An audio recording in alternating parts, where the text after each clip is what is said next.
Tulong na ang oral argument sa Korte Suprema kaugnay ng paglilipat ng sobrang pondo ng PhilHealth para magamit sa iba pang proyekto. Depensa ng gobyerno na ayon ito sa saligang batas at isang pulisiya para mapalago ang ekonomiya. Nakatutok si Salima Refran. Sa oral argument sa Korte Suprema, inilatag ng mga petitioner kung bakit unconstitutional ang paglilipat ng mga unutilized fund o hindi nagamit na pondo ng PhilHealth para sa ibang proyekto. Partikular nilang tinututulan ang circular ng Department of Finance at probisyon ng General Appropriations Act na nagbigay daan para sa pagbabalik ng halos 90 billion pesos na pondo ng PhilHealth sa National Treasury. May nauna nang nairimit na 60 billion pesos ang PhilHealth pabalik sa National Treasury noong isang taon, habang pinigil naman ng Korte Suprema ang pagre-remit ng nalalabing 29.9 billion kasunod ng paghahain ng petisyon kontra rito. The question provision and DOF circular is inconsistent, incompatible, and irreconcilable with the Universal Healthcare Act and the syntax laws. UHC's objective is clear: to provide social health insurance and risk protection to all Filipinos. In computing the alleged fund balance, DOF defied the clear language of the syntax laws, stating that these funds be used exclusively for universal healthcare. These funds were sourced from syntaxes and cannot be used for other purposes, irrespective of how noble the purpose is.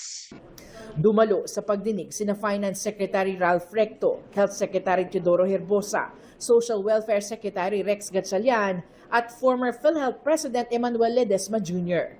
Ang Office of the Solicitor General at Office of the Government Corporate Counsel ang kumatawan sa kanila at sa iba pang respondents sa Office of the President, Senado at Kamara. Git ng pamahalaan, legal at naaayon sa saligang batas ang ginawang lipat pondo.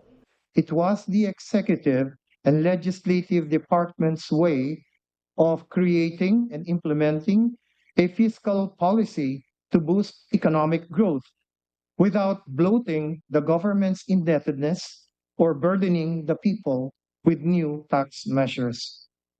It is a common sense approach that does not violate any law, much less the Constitution, in any way.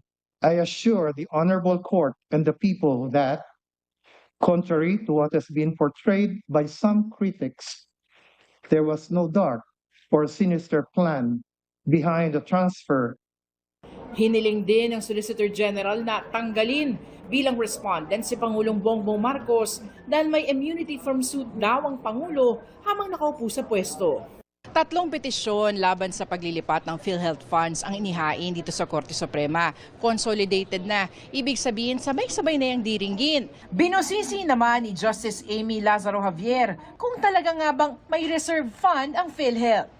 Investment is the last in the order of priority. Yes, Yes. yes. But Your Honor, I would like to highlight that every year PhilHealth actually generates more revenues than expenditures. I will show you the report of COA, which shows that PhilHealth is bankrupt, actually.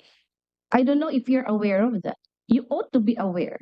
If you are, Your Honor, And COA has repeatedly highlighted that in its letters to PhilHealth. And then COA said that for many years, at least 3 years, 21, 22, 23, the reserve fund of PhilHealth is much, much less than its actuarial fund, actuarial estimate.